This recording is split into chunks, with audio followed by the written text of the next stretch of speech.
សូមស្វាគមន៍លោកអ្នកមកកាន់កម្មវិធីជួបព្រះយេស៊ូវរាល់ថ្ងៃអត្ថបទថ្ងៃនេះគឺផុសតាងនៃសេចក្តីសុចរិតរបស់លោកអ្នកនៅក្នុងព្រះគ្រីស្ទតាមរយៈអត្ថបទនេះលោកអ្នកនឹងយល់ពី5ចំណុចសំខាន់ដូចខាងក្រោមទី1ព្រះវរបិតានៃឋានសួគ៌ស្រឡាញ់លោកអ្នកយ៉ាងជ្រាលជ្រៅទី2ផែនការដើមរបស់ព្រះសម្រាប់មនុស្សជាតិទី3ផែនការសង្គ្រោះនិងអំណោយទាននៃព្រះគុណរបស់ព្រះទី4ការដោះដូរដ៏វិសុទ្ធនៅឯឈើឆ្កាងទី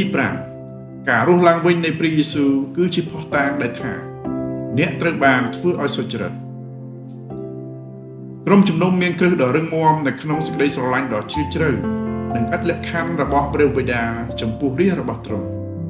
និងអំណោយទាននៃសេចក្តីសុចរិតដែលទ្រង់ប្រទានមកយើងព្រះវរបិតានៃឋានសួគ៌យកព្រះទ័យទុកដាក់ចំពោះគ្រប់ព័ត៌មានលម្អិតនៃជីវិតរបស់យើងជួនកាល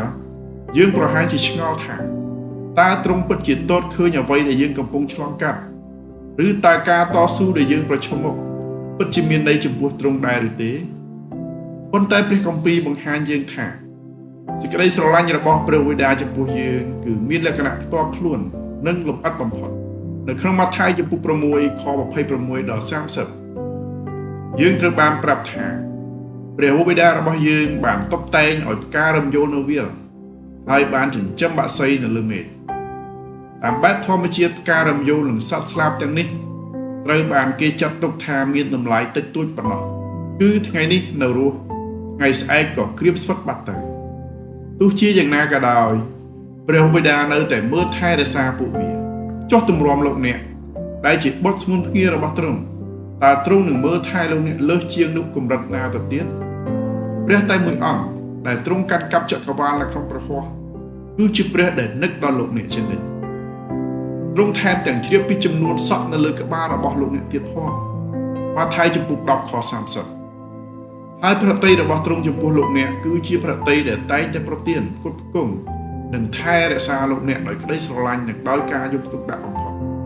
ពេត្រុសខ្សែទី1ចំពុក5ខ7ផែនការដើមរបស់ព្រះសម្រាប់មនុស្សជាតិទោះជាយ៉ាងណាក៏ដោយនៅពេលយើងក្រឡេកមើលពិភពលោកជុំវិញខ្លួនយើងមិនអាចទប់ចិត្តមិនឲ្យសួរបានឡើយថាប្រសិនបើព្រះល្អយ៉ាងនេះហេតុអ្វីបានជាមានការបែកបាក់ច្រើនយ៉ាងនេះ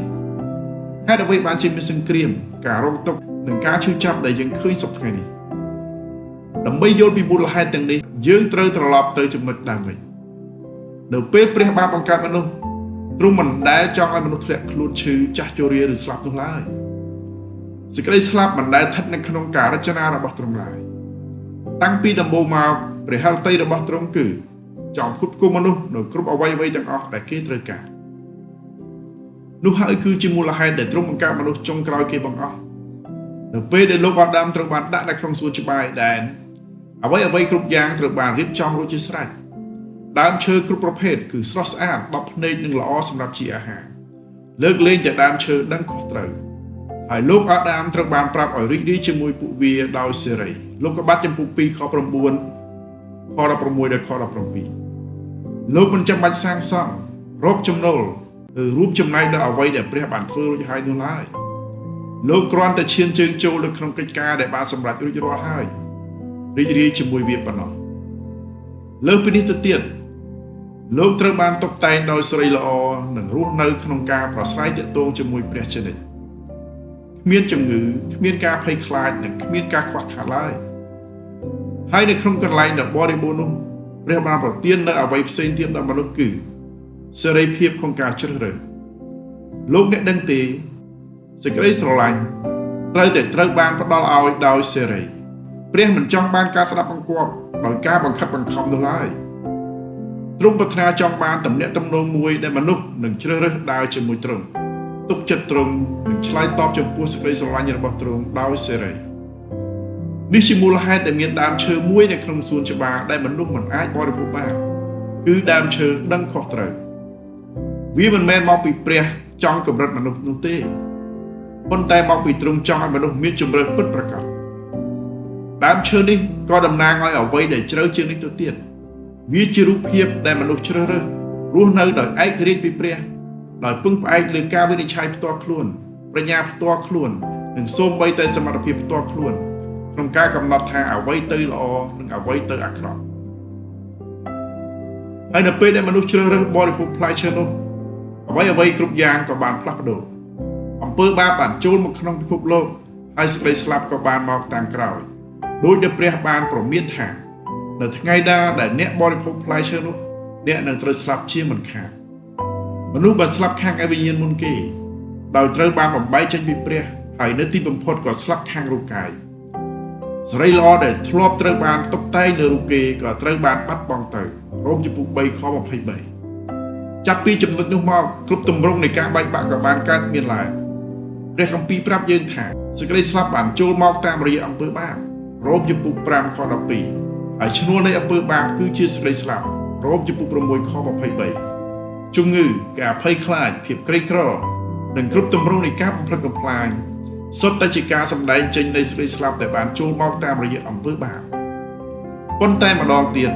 នេះមិនដែលជាបំណងប្រតិរបស់ព្រះវេដាចំពោះយើងឡើយផែនការសង្គ្រោះនិងអំណោយទាននៃព្រះគុណរបស់ព្រះដោយសារតែអំពើបាបយើងត្រូវបានកាត់ផ្តាច់ចេញពីព្រះរ៉ូមជំពូក6ខ23ប្រាប់យើងថា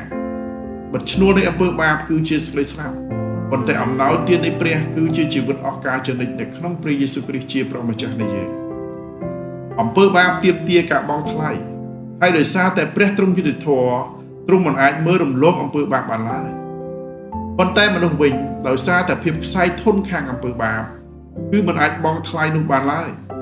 ទោះជាយ៉ាងណាក៏ដោយព្រះハរតីរបស់ព្រះវេដាគឺចង់ឲ្យយើងមកជិតទ្រង់ជានិច្ចដូច្នេះដើម្បីឆ្លើយតបនឹងភាពបរាជ័យរបស់មនុស្សជាតិទ្រង់បានរៀបចំផែនការសង្គ្រោះដ៏ស្រស់ស្អាតមួយនៅពេលអាដាមនិងអេវ៉ាបានធ្វើបាបពួកគេបានព្យាយាមបិទបាំងខ្លួនឯងដោយស្លឹករវាប៉ុន្តែការខិតខំប្រឹងប្រែងនៃខ្លួនឯងគឺឥតប្រយោជន៍ឡើយដូច្នេះព្រះអង្គផ្ទាល់បានធ្វើអាវស្បែកសត្វឲ្យពួកគេស្លៀកលោកុបាទចំពុក3ខ21នេះគឺជាការបូជាលើកដំបូងដែលមានកត់ត្រាក្នុងព្រះគម្ពីរដែលបង្ហាញថាបើគ្មានការបង្ហូរឈាមទេនោះក៏គ្មានការអត់ទោសបាបដែរហេព្រើរចំពុក9ខ22ការបូជានេះមិនមែនគ្រាន់តែជាការបិទបាំងសម្រាប់ពេលនោះប៉ុណ្ណោះទេវាក៏ជារូបភាពដែលចង្អុលបង្ហាញទៅកាន់ព្រះម្ចាស់យេស៊ូវគ្រីស្ទរបស់យើងដែលជាកូនជាមពិតរបស់ព្រះដែលនៅថ្ងៃណាមួយទ្រង់នឹងបង្ហូរព្រះលិខិតដើម្បីលុបអំពើបាបរបស់យើងទាំងស្រុងហេព្រើរចំពុក10ខ14យ៉ូហានចំពុក3ខ16ប្រាប់យើងថាបិទព្រះទ្រង់ស្រឡាញ់មនុស្សលោកខ្លាំងដល់ម្ល៉េះបានជាទ្រង់ប្រទានព្រះបុត្រាទ្រង់តែមួយពាក្យថាដល់ម្ល៉េះនិយាយអំពីជំរឿនទំហំនៃសេចក្តីស្រឡាញ់របស់ព្រះវេដាបងប្អូនអើយទ្រង់មិនមែនគ្រាន់តែផ្ដល់អ្វីដែលទ្រង់អាចមានសល់ឬចាត់ទេវតាមកជំនួសយើងនោះទេទ្រង់បានប្រទានព្រះបុត្រាស្ងួនភ្ងាតែមួយគត់មកឲ្យយើងតាមរយៈព្រះរាជបុត្រារបស់ទ្រង់ឥឡូវនេះយើងបានទទួលព្រះគុណលើសពីព្រះគុណយ៉ូហានចំពុក1ខ16ដល់17តើអ្វីទៅជាព្រះគុណគឺជាក្តីសពតិរបស់ព្រះដែលយើងមិនអាចស័ក្តិសមនឹងទទួលឬមិនមែនទទួលបានដោយសារការខិតខំឡើយវាមិនហូរទៅរកអ្នកដែលព្យាយាមធ្វើខ្លួនឲ្យស័ក្តិសមនោះទេប៉ុន្តែព្រះគុណហូរទៅរកអ្នកណាដែលគ្រាន់តែទទួលយកទោះបីជាយើងទាំងអស់គ្នាបានធ្វើបាបនិងខ្វះបណ្ដោះសេរីល្អក៏ដោយប៉ុន្តែសេចក្តីត្រូវការរបស់យើងនេះហើយដែលធ្វើឲ្យយើងមានលក្ខណៈសម្បត្តិគ្រប់គ្រាន់ក្នុងការទទួលព្រះគុណរបស់ទ្រង់ហើយព្រះគុណនេះបានបង្ហាញរូបរាងពេញលេញបំផុតនៅឯឈើឆ្កាងជាកន្លែងដែលសេចក្តីស្រឡាញ់និងយុត្តិធម៌របស់ព្រះវេដាបានជួបគ្នាដោយឥតខ្ចោះការដោះដូរដ៏វិសុទ្ធនៅឯឈើឆ្កាងនៅក្នុងកិច្ចសញ្ញាចាស់នៅពេលមនុស្សម្នាក់ធ្វើបាបគេតម្រូវឲ្យយកកូនជាមួយមកជាដង្វាយបូជានៅវិហារបូជាចារនឹងពិនិត្យមើលកូនជានោះដើម្បីប្រកាសថាវាគ្មានស្នាមជ្រាវជ្រួញឬស្លាកស្នាមអ្វីឡើយនៅពេលបញ្ជាក់រួចរាល់ហើយអ្នកមានបាបនោះនឹងដាក់ដៃលើក្បាលកូនជានេះគឺជាទង្វើនៃការកំណត់អត្តសញ្ញាណនៅពេលអ្នកមានបាបដាក់ដៃលើដង្វាយបូជាបាបរបស់គាត់ត្រូវបានផ្ទេរទៅឲ្យកូនជាដ៏ស្លូតត្រង់នោះបន្ទាប់មកកូនជានោះត្រូវតែស្លាប់ព្រោះវាបានផ្ទុកបាបរបស់មនុស្សនោះហើយដោយសារតែវាស្លាប់ជំនួសគាត់មនុស្សនោះក៏អាចមានសេរីភាពត្រឡប់ទៅវិញដង្វាយលុបបាបនេះជារូបភាពបង្ហាញពីព្រះម្ចាស់យេស៊ូវរបស់យើងនៅឯឈើឆ្កាងព្រះម្ចាស់យេស៊ូវមិនដែលស្គាល់បាបមិនដែលធ្វើបាបហើយនៅក្នុងទ្រង់ក៏គ្មានបាបដែរព្រះធម៌ខ្សែទី2ចំពុក5ខ21ពេត្រុសខ្សែទី1ចំពុក2ខ22 យូហានខ្សែទី1ចំពុក3ខ5ទោះជាយ៉ាងណាក៏ដោយនៅឯឈើឆ្កាទ្រង់បានយកកន្លែងរបស់យើងជាអ្នកមានបាបទ្រង់ត្រូវបានបោះបង់ចោលដើម្បីឲ្យយើងមិនត្រូវបានបោះបង់ចោលឡើយទ្រង់ត្រូវបានទទួលរងទរណកម្មដើម្បីឲ្យយើងត្រូវបានរាប់ជាសុចរិតទ្រង់ត្រូវបានគេបដិសេធដើម្បីឲ្យយើងបានទទួលយកនៅចំពោះព្រះបិតានេះគឺជាការរដូវដ៏ស្រស់ស្អាតនិងវិសុទ្ធបំផុតដែលបានកើតឡើងនៅឯឈើឆ្កាហើយសពថ្ងៃនេះដោយសារការរដូវនេះអ្នកគឺជាមនុស្សសុចរិតនៅក្នុងព្រះគ្រីស្ទរ៉ូមចំពុក5ខ19ចែងថាបាត់ដូចជាមានមនុស្សជាច្រើនបានคล้ายជាអ្នកមានបាបដោយសារការមិនស្ដាប់បង្គាប់របស់មនុស្សតែម្នាក់នោះក៏មានមនុស្សជាច្រើននឹងត្រូវបានរាប់ជាសុចរិតដោយសារការស្ដាប់បង្គាប់របស់មនុស្សតែម្នាក់ដូចគ្នាដែរបងប្អូនអើយនេះមិនមែនជាអ្វីដែលយើងអាចទទួលបានតាមរយៈគុណសម្បត្តិផ្ទាល់ខ្លួនរបស់យើងនោះឡើយសេចក្តីសុចរិតរបស់យើងគឺជាអំណោយទានដែលបានទិញដោយព្រះរហ័តដ៏មានតម្លៃនៃព្រះម្ចាស់យេស៊ូវគ្រីស្ទប៉ុន្តែវាមិនមែនមានត្រឹមតែប៉ុណ្ណោះទេព្រះគម្ពីរប្រាប់យើងថាឥឡូវនេះអ្នកគឺជាអ្នកគ្រងមរតករួមជាមួយព្រះគ្រីស្ទរ៉ូមចំពុក8ខ17នេះមានន័យថាអ្វីទាំងអស់ដែលជារបស់ព្រះយេស៊ូវឥឡូវនេះជារបស់អ្នកហើយនៅឯឈើឆ្កាងព្រះបានដាក់គ្រប់យ៉ាងដែលមាននៅក្នុងគណនីរបស់អ្នកគឺអំពើបាបកំហុសឆ្គងនិងភាពអាម៉ាស់របស់លោកអ្នកទៅលើព្រះយេស៊ូវជាការឆ្លើយតបទ្រង់បានផ្ដល់នូវអ្វីដែលជារបស់ព្រះយេស៊ូវមកឲ្យលោកអ្នកវិញនេះជាមូលហេតុដែលព្រះពរនៃព្រះជាតិជារបស់អ្នកសុភាសិតចំពុក10ខ6តើព្រះពរទាំងនោះមានអ្វីខ្លះព្រះគម្ពីរប្រាប់យើងថាមនុស្សសុចរិតត្រូវបានឡោមព័ទ្ធដោយក្តីសព្វតីរបស់ព្រះជាម្ចាស់ដូចជាខាទំនុកដំកើងចំពុក5ខ12ពូជពងរបស់មនុស្សសុចរិតនឹងត្រូវបានដោះលែងសុភាសិតចំពុក11ខ21ហើយសេចក្តីអធិដ្ឋានរបស់មនុស្សសុចរិតមានប្រសិទ្ធភាពយ៉ាងខ្លាំងយ៉ាកុបចំពុក5ខ16ប្រហែលជាយើងខ្លះមានអារម្មណ៍ថាខ្លួនមិនស័ក្តិសមនឹងទទួលបានព្រះពរទាំងនេះទេប៉ុន្តែសូមចងចាំថាដូចជាបូជាចារមិនបានពិនិត្យមើលលើខ្លួនមនុស្សប៉ុន្តែពិនិត្យលើកូនជាមនោះនៅពេលយើងមកឯព្រះបិតាថ្ងៃនេះទ្រង់មិនពិនិត្យមើលមកលើការប្រព្រឹត្តរបស់យើងឡើយទ្រង់ទាត់មើលទៅលើព្រះយេស៊ូវដែលជាកូនជាមដ៏ឥតខ្ចោះឥតបាបនិងឥតស្លាកស្នាមដែលនៅក្នុងទ្រង់លោកអ្នកត្រូវបានទទួលយកយ៉ាងពេញលេញហើយការបូជារបស់ព្រះអម្ចាស់គឺថិតថេរអស់ការជានិច្ចវាជាកិច្ចការដែលបានសម្រេចរួចរាល់តែម្ដងជាសេចក្តីដែលគ្រប់លំដាប់យ៉ាងពេញលេញលើអស់អ្នកដែលជឿនេះមានន័យថាបាបរបស់អ្នកទាំងអស់ត្រូវបានដកចេញរួចរាល់ហើយទាំងបាបក្នុងអតីតកាលបច្ចុប្បន្ននិងអនាគតកាលទោះជាយ៉ាងនេះក្តីសូមកុំគិតថាចំណុចនេះគឺជាការផ្ដល់សិទ្ធិឲ្យអ្នកធ្វើបាបឬរស់នៅដោយធ្វេសប្រហែសនោះឡើយបាបរបស់យើងត្រូវបានដោះស្រាយរួចរាល់មិនមែនដើម្បីឲ្យយើងរស់នៅតាមអំពើចិត្តនោះទេ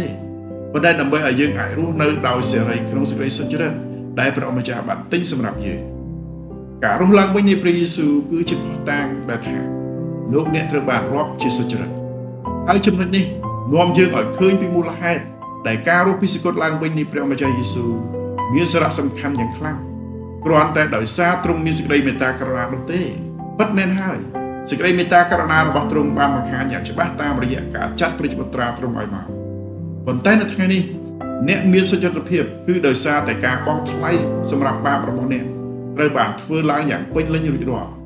ព្រះទ្រង់មានភាពសុចរិតនៅក្នុងការធ្វើឲ្យអ្នកក្លាយជាមនុស្សសុចរិតរ៉ូមចំពុក4ខ25បានប្រាប់យើងថាទ្រង់ត្រូវបានបញ្ជូនទៅឲ្យស្លាប់ដោយសារការរំលងរបស់យើងហើយទ្រង់បានរស់ឡើងវិញដោយសារតែការរាប់យើងជាសុចរិតម្យ៉ាងទៀតព្រះម្ចាស់យេស៊ូវរបស់យើងត្រូវបានប្រោះឲ្យរស់ឡើងវិញគឺដោយសារតែយើងត្រូវបានរាប់ជាសុចរិតរួចជាស្រេចទៅហើយនៅពេលព្រះយេស៊ូវសោយទីបង្គត់ទ្រង់បានបន្ទប់អស់ទាំងបាបរបស់យើងនៅពេលទ្រង់ត្រូវបានគេបញ្ចុះបាបរបស់យើងទាំងអស់ក៏ត្រូវបានបញ្ចុះទៅជាមួយទ្រង់ដែរប៉ុន្តែនៅពេលដែលព្រះបានប្រោះឲ្យទ្រង់រស់ឡើងវិញទ្រង់បានរស់ឡើងវិញដោយគ្មានបាបឡើយហេតុអ្វីពីព្រោះបាបរបស់យើងត្រូវបានបង់ថ្លៃរួចរាល់អស់ហើយប្រសិនបើនៅសល់បាបសូម្បីតែមួយនោះព្រះម្ចាស់របស់យើងនឹងមិនត្រូវបានប្រោះឲ្យរស់ឡើងវិញឡើយការរស់ឡើងវិញរបស់ទ្រង់បញ្ជាក់ថាបាបរបស់អ្នកទាំងអស់គ្នាត្រូវបានដោះស្រាយយ៉ាងពេញលេញវាគឺជាវិក័យប័ត្រដ៏វិសុទ្ធនៃសេចក្តីសុចរិតរបស់លោកអ្នកហេតុដូច្នេះហើយបានជាព្រះគម្ពីរចែងថាប្រសិនបើព្រះគ្រីស្ទមិនបានរស់ឡើងវិញទេនោះជំនឿរបស់អ្នកក៏អត់ប្រយោជន៍ដែរហើយអ្នកនៅតែស្ថិតក្នុងអំពើបាបរបស់អ្នកដដែលរន្ធខ្សែទី1ចំពុក15ខ17ដោយសារតែកិច្ចការដែលបានសម្រេចរួចរាល់របស់ព្រះយេស៊ូវ លោកអ្នកត្រូវបានធ្វើឲ្យសុចរិតហើយឥឡូវនេះអ្នកមានសន្តិភាពជាមួយព្រះរ៉ូមចំពោះ5ខ1មានអ្វីមករារាំងរវាងអ្នកនិងព្រះបិតានៃឋានសួគ៌ឡើយអ្នកត្រូវបានទទួលយកនិងមានសុចរិតភាពនៅក្នុងព្រះគ្រីស្ទកាលណាអ្នកកាន់តែមានស្មារតីដឹងពីសេចក្តីពិតនេះអ្នកនឹងមានភាពក្លាហានក្នុងការមកឯព្រះបិតារបស់អ្នកដោយសេរីហើយនៅក្នុងកន្លែងនោះអ្នកនឹងចាប់ផ្ដើមទទួលនៅរាល់អ្វីដែលព្រះម្ចាស់យេស៊ូវបានទិញសម្រាប់អ្នករួចជាស្រេចនៅឯជកានិងសន្តិភាពក្នុងចិត្តនិងក្នុងគំនិតនិងក្តីសប្បាយដែលមិនអាចអាស្រ័យលើគុណសម្បត្តិនិងជីវិតដ៏ពេញបរិបូរណ៍